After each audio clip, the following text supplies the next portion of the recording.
एक बार प्रेम से बोलिए वृंदावन बिहारी लाल की जय। अब सूत जी कहते हैं कि वैश्य ने जैसे ही मंगलाचरण आरंभ करके यात्रा आरंभ किया, ब्राह्मणों को धन देकर संतुष्ट होकर अपने नगर की ओर चल दिया। वैश्य के थोड़ी दूर जाने के बाद उनको गांव जाने के लिए एक रास्ते में नदी आ रही थी, उस नदी को नाव से पार करना था। नाव में सारा धन संपत्ति रख करके वैश्य और दामाद अपने घर की ओर चल दिए। तभी भगवान के मन में विचार आया कि इतना कष्ट झेलने के बाद इसकी बुद्धि ठिकाने लगी है कि नहीं, एक बार परीक्षा लेते हैं। परीक्षा लेने के उद्देश्य से भगवान साधारण व्यक्ति का रूप धारण करके जा करके साधु बनिया से पूछ दिया, हे साधु, तेरी नाव में क्या भरा हुआ है? मदोन्मत्त महाजन बनिया ने हंसते हुए उत्तर दिया। मदोन्मत्त मतलब मद में चूर था, क्योंकि जब व्यक्ति जिस लायक नहीं होता उसे जब अधिक धन संपत्ति प्राप्त हो जाता है तो मद में चूर हो जाता है और वह अपने से श्रेष्ठ किसी को समझता नहीं, और मद में चूर होने के कारण किसी का महत्व नहीं देता। और तुरंत पूछ दिया, हे दंडित, आप हमसे क्यों पूछते हैं कि नाव में क्या भरा हुआ है? आप हमसे रुपया पैसा लेने की इच्छा करते हैं? मेरी नाव में लदा पत्र घास फूस आदि भरा हुआ है। भगवान उस साधु के द्वारा इस तरह का वचन सुनते ही भगवान ने कह दिया कि तेरा वचन सत्य हो जाए। अब और थोड़ी दूर जाकर के समुद्र के किनारे भगवान आसन जमा दिए और ये दोनों खूब ठहाका मार कर हंसने लगे। बनिया अपना पीठ थपथपाते हुए कहा कि देखो तो मैं कितना चालाक हूँ, उसको कुछ देना भी नहीं पड़ा, हमको सारा पैसा भी मेरा बच गया और उसे आसानी से लौटा भी दिए। हम कितने चालाक हैं। इतना सोच सोच करके बहुत खुश होकर के हंसने लगा। जब व्यक्ति बहुत जोर जोर से हंसता है उसका चेहरा ऊपर की ओर हो जाता है, ऊपर की ओर करके चेहरा हंसने लगा। नीचे ध्यान नहीं दिया कि मेरी नाव में क्या है, और दोनों हंस रहे थे, खूब खुशी मना रहे थे कि हम बहुत तेज हैं, खूब चालाक हैं, हमको 1 रुपया खर्च भी नहीं करना पड़ा, मेरा सारा संपत्ति भी बच गया, उसे आसानी से लौटा भी दिए। तब तक अचानक से उसकी दृष्टि नाव में जब पड़ी तो सारा नाव का धन गायब हो चुका था और घास फूस में तब्दील हो चुका था। तब वो अचानक घबरा गया, अरे ये क्या हो गया? हम तो अपनी चालाकी के लिए शाबाशी दे रहे थे खुद को। जैसे ही घास फूस देखा तो जितना तेजी से हंस रहा था उतना ही तेजी से अब रोने लगा और रोते रोते मूर्छित हो गया। थोड़ी देर के बाद जब उसकी मूर्छा खुली, चिंता करने लगा कि न जाने कौन से देवता के प्रकोप से मेरे नाव का सारा धन संपत्ति नष्ट हो गया है, अब क्या करूं? अब हमारे जीवन में इतना कष्ट हम लोग भोगे इतना वर्ष तक, आज खुशी का मौका आया था, धन संपत्ति हमारे जीवन में आया था, तो आज सुख भोगने का मौका मिला था, तब तक वो भी धन गायब हो गया। हाय हाय, अब मैं क्या करूं? अब जीना बेकार है, अब जीने से क्या लाभ? तब तक उसके दामाद ने समझाया कि हे ससुर जी, आप चिंता ना करें, उदंडी स्वामी ने जो श्राप दिया है वही सब कुछ करने में समर्थ है, अतः उन्हीं की शरण में चलनी चाहिए, तभी हमारी इच्छा पूरी होगी।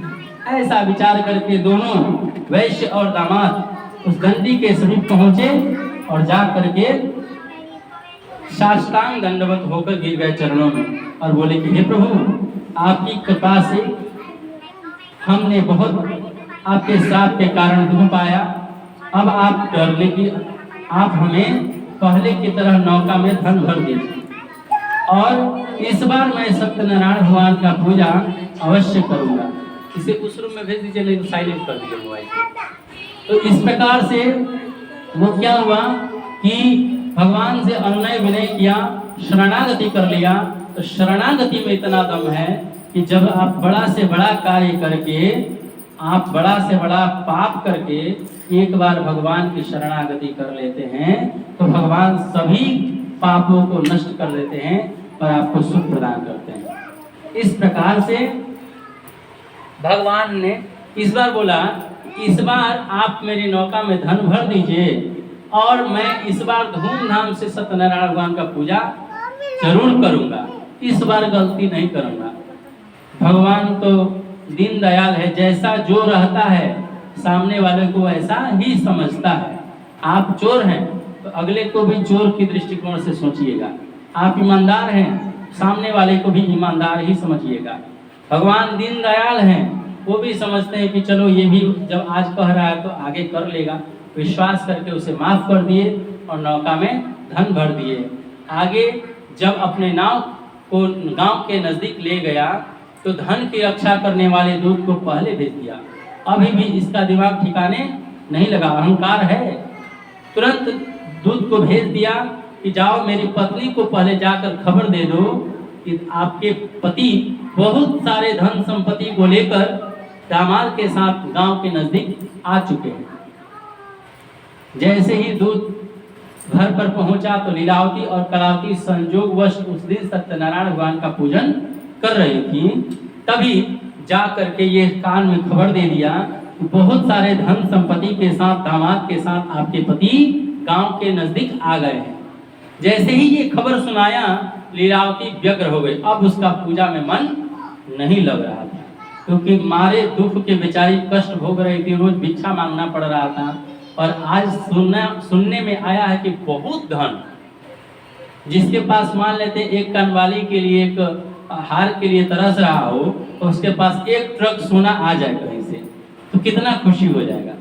उसी प्रकार व्यग्रता के मारे वो पूजा से उठ गई और पुत्री को कहती है कि ऐ पुत्री, मैं जा रही हूँ शीघ्रता से अपने पति को दर्शन करने के लिए, तुम भी व्रत को झटपट समाप्त करके आ जाना। जबकि आप और हम क्या करेंगे, मान लेते हैं कि अभी अभी नई नवेली लड़की थी, अभी विवाह हुआ था, पति के संग उसको साथ में समय गुजारने के लिए कुछ भी समय नहीं मिला, लेकिन वहां तो पहले अपनी बेटी को भेज देती, जाओ पहले अपने पति से मिल लो, बाद में मैं आऊंगा। लेकिन बुढ़िया को अपने पति से मिलने की इतनी जल्दीबाजी थी कि अपनी बेटी को छोड़ दी और अपने पहले चली गई पति से मिलने के लिए, और जा करके वहां कह रहे कि तुम व्रत को समाप्त करो। जबकि पूजा पाठ करने में बुढ़िया को ज्यादा होना चाहिए था तत्पर, तो वो पूजा पाठ संपन्न करके सही से आती, बेटी को पहले भेजती। लेकिन बेटी को नहीं, बेटी को तुम करो पूजा पाठ पूरा समाप्त करके आना, मैं जल्दी जा रहा हूँ क्योंकि मुझे पति से मिलने की ज्यादा बेचैनी थी। और वहां चली गई और पति को वहां पाया, पति सुरक्षित था, दामाद भी थे, नाव में पूरा धन संपत्ति भी भरा हुआ था। लेकिन अब माँ की बात याद आ गई कलावती को कि माँ ने कहा है कि झटपट व्रत को समाप्त करो। झटपट वाली बात ने इसे इतना व्यग्र कर दिया कि पूजा से उठ गई, प्रसाद को नहीं खाई, जल्दीबाजी में चली गई। जब वहां नाव के जिसे होता ना, बहुत सारे जजमान ऐसे भी मिलते हैं जो पूजा पे बैठने से पहले पंडित जी से तय कर लेते हैं, पंडित जी कितना जल्दी व्रत समाप्त हो जाएगा, आप वही उपाय कीजिए, है ना। वो अभी 15 मिनट में बैठे नहीं, लेकिन बार बार पंडित जी कितना जल्दी खत्म होगा और कितना देर लगेगा और कितना देर लगेगा। पंडित जी बेचारे परेशान होकर के 15 मिनट में कथा समाप्त कर देते हैं, जाओ तुमको जल्दीबाजी है तो। लेकिन वहां पर भी इसी प्रकार से झटपट व्रत को समाप्त करके पत्नी जो कलावती जो थी वहां पहुंची नदी के किनारे। तो जब तक लीलावती वहां पहुंची थी तब तक उसका पति, दामाद और नाव में धन संपत्ति सब कुछ सुरक्षित था। किंतु जैसे ही कलावती पहुंची नाव जल में डूब गई और उसके पिता अलक्षित हो गए। अलक्षित मतलब आंखों से नहीं दिख रहे थे, छुप गए कहीं। अब नाव चलाने वाले भी चिंता करने लगे कि जीवन में इस तरह की घटना हमने कभी ऐसा नहीं देखा, पहली बार ऐसा हुआ कि आंखों से दिख रहा नाव नदी में कैसे हुई। अब लीलावती जो थी, जो जल्दी में चली थी पति को देखने के लिए बूढ़ी, वो पूरा रोने लगी, चिंता करने लगी, हाय हाय जीवन में मैंने इतना कष्ट तो पहले ही भोग लिया था, आज जीवन में हमारा धन का प्रवेश हुआ था और सुख की बारी आई थी। सुख भोगने से पहले ही मेरा पति भी गायब हो गया, धन भी गायब हो गया, हाय हाय छाती पीट कर रोने लगी। अब जीवन जीने से क्या लाभ, अब जिएंगे किस लिए जब हमारा पति ही हमारे साथ नहीं है और धन ही हमारे साथ नहीं है, तो बिना धन के और बिना पति के अब जीवन जीना कितना दुस्तर कार्य होगा। अब हम नहीं जी पाएंगे, बहुत कष्ट भोग लिए। एक आशा था कि मेरा पति लौट कर आएगा तो सुख का दिन कभी लौट जाएगा, लेकिन अब तो आशा समाप्त हो गया हमारे जीवन से, इसलिए अब जिएंगे नहीं। जब औरतें परेशान हो जाती है तो क्या करती है, उसके पास एक ही चारा आता है, आत्महत्या कर लेना है, जल जाना है, डूब जाना है, मर जाना है, फांसी लगा लेना है, बस और कोई उपाय नहीं। उसी तरह से ये भी सोची कि पति की पादुका फलाऊं माथे पर लेकर सती होने की इच्छा करने लगी, और जैसे ही आग में बैठने वाली थी त्यों ही आकाशवाणी हुई कि तेरी कन्या प्रसाद को त्याग कर पति को देखने चली आई है, इसी कारण इसका पति अदृश्य हो गया है। न जाने कौन से देवता के प्रकोप से नाव हरी गई है। नाना प्रकार का विचार मन में लोगों का आ रहा था, तभी इस प्रकार से आकाशवाणी हुई कि तेरी कन्या प्रसाद को त्याग कर पति को देखने चली आई है। यानी कि भगवान के प्रसाद का प्राथमिकता न देकर पति की प्राथमिकता इसने दिया है, इसी कारण इसका पति अदृश्य हो गया है।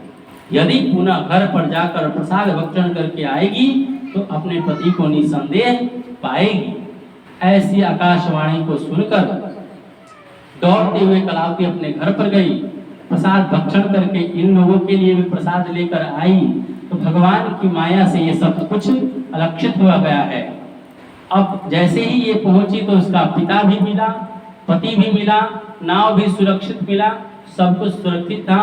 अब जाकर के पिताजी से कहती है कलावती, हे पिताजी अब तो घर चलिए, अब क्यों विलंब कर रहे हैं, विलंब तो जीवन में बहुत पहले बहुत कुछ हो चुका है, इसलिए अब घर चलिए, अब देर न कीजिए। इस बार साधु, उनकी पत्नी लीलावती, उनकी बेटी कलावती और दामाद बहुत सारे इष्ट मित्र को रास्ते में निमंत्रण देते हुए, चलिए चलिए मेरे घर में आज सत्यनारायण भगवान का पूजा होने वाला है।